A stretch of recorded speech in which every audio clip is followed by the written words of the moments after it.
ភិវឌ្ឍនៅមូលដ្ឋានគឺជាសសរទ្រូងយ៉ាងសំខាន់ក្នុងការលើកកម្ពស់ជីវភាពរស់នៅរបស់ប្រជាពលរដ្ឋជាក់ស្ដែងនៅឃុំព្រៃខ្លាស្រុកស្វាយអន្តរខេត្តព្រៃវែងពេលនេះកំពុងតែផ្លាស់ប្ដូរមុខមាត់ថ្មីគួរឲ្យកត់សម្គាល់ក្រោមការដឹកនាំនិងយកចិត្តទុកដាក់ខ្ពស់ពីអាជ្ញាធរឃុំសមិទ្ធផលរូបវន្តជាច្រើនដូចជាផ្លូវបេតុងខាត់ខ្វែងនិងប្រឡាយទឹកត្រូវបានស្ថាបនាឡើងជាបន្តបន្ទាប់ដើម្បីបម្រើផលប្រយោជន៍ទូទៅក្នុងសហគមន៍ឆ្លើយតបទៅនឹងតម្រូវការចាំបាច់របស់ប្រជាពលរដ្ឋលោកមេឃុំព្រៃខ្លាបានខិតខំប្រឹងប្រែងយ៉ាងសកម្មក្នុងការគៀងគរថវិកានិងគម្រោងអភិវឌ្ឍន៍នានាដើម្បីប្រែក្លាយផ្លូវដែលពិបាកក្នុងការធ្វើដំណើរឲ្យទៅជាផ្លូវបេតុងរឹងមាំសម្រួលដល់ការធ្វើដំណើរនិងការដឹកជញ្ជូនកសិផលតែកតិននឹងការរីកចម្រើននេះលោកមេឃុំព្រៃខ្លាបានមានប្រសាសន៍លើកឡើងថាខ្ញុំបាទឈ្មោះយឹមយ៉នមេឃុំព្រៃខ្លាមកខ្ញុំបាទសូមនៅក្នុងឃុំព្រៃខ្លារបស់យើងនេះមានចំនួន13ភូមិជាបរដ្ឋសរុបមានចំនួន11,873 នាក់ស្រី6,148 នាក់មានគ្រួសារសរុប3,003គ្រួសារក្នុងផ្ទះសរុប2,496ក្នុងផ្ទះប្រជាពលរដ្ឋដែលមានអាយុ18ឆ្នាំឡើង7,509 នាក់ស្រី4,044 នាក់ប្រជាពលរដ្ឋដែលមានឈ្មោះក្នុងបញ្ជីបោះឆ្នោតមានចំនួន7,179 នាក់ស្រី3,783 នាក់នេះចំពោះប្រជាពលរដ្ឋហើយឃុំក៏បានរៀបចំផែនការវិនិយោគឃុំប្រចាំឆ្នាំជារៀងរាល់ឆ្នាំហើយឆ្នាំនេះឃុំក៏រៀបចំធ្វើផ្លូវបេតុងនេះគឺចាប់ពីឆ្នាំ2021មកទល់នឹងឆ្នាំ2026នេះបើគិតជាគីឡូម៉ែត្របានគិតជាលេខមូលគឺ7គីឡូម៉ែត្របាន7គីឡូម៉ែត្រហើយឆ្នាំ2025កន្លងទៅនេះយើងធ្វើនៅភូមិកចាបទី2កចាបទី1និងភូមិបាតាងសរុបទៅ1,500 ម៉ែត្របាទហើយឆ្នាំ2026នេះយើងធ្វើនៅភូមិវាលនេះតពីព្រៃខ្លាទី1ទៅភូមិវាលនេះមានចំនួន1,090 ម៉ែត្រការធ្វើសាងសង់ផ្លូវបេតុងនេះគឺឃុំបានរៀបចំក្រុមគណៈកម្មការកសាងផែនការនិងថវិកានេះបានវាយតម្លៃលើការសាងសង់ផ្លូវនេះដោយចាត់អត្ថិភាពមានភូមិដែលត្រូវសាងសង់គឺភូមិដែលលំបាកប្រជាពលរដ្ឋលំបាកធ្វើដំណើរអញ្ចឹងយើងចាត់អត្ថិភាពភូមិណាដែលមានអត្ថិភាពចាំបាច់យើងត្រូវសាងសង់មុនជាបន្តបន្ទាប់ដូចខ្ញុំបានជម្រាបជូនខាងលើហើយឆ្នាំនេះយើងមិនមែនតែធ្វើផ្លូវបេតុងនេះទេបាទផ្លូវបេតុងនេះយើងបានន័យថាយើង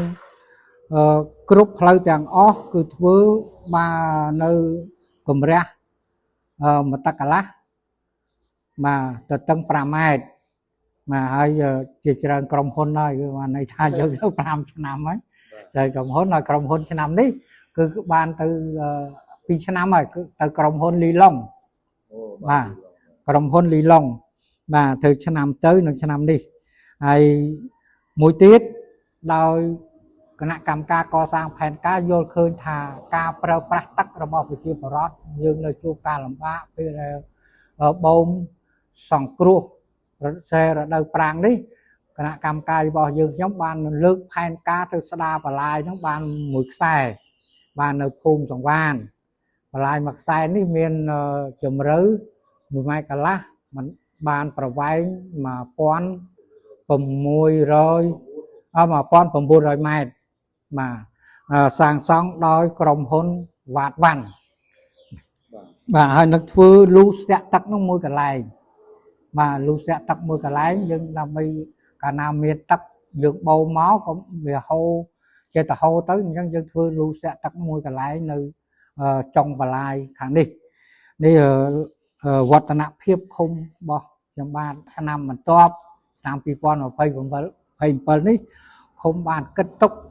និងគណៈកម្មការកសាងផែនការនឹងបានគ្រោងទុកថាតើឆ្នាំ2027យើងត្រូវធ្វើអីទៀតបាទអញ្ចឹងឆ្នាំ2027នេះក៏យើងនៅធ្វើផ្លូវបេតុងនេះនៅបន្តធ្វើហើយឯបន្លាយក៏នៅតែបន្តស្ដារបាទដែលបន្លាយដែលមានអតិភិបនាំទឹកពីបន្លាយមេយកមកចែកចាយជូនប្រជាពលរដ្ឋសម្រាប់បង្កើនផលនៅរដូវប្រាំងបាទអញ្ចឹងហើយយើងបានគ្រោងឲ្យផែនការអស់នេះប៉ុន្តែយើងសម្រាប់ឆ្នាំ2027បាទ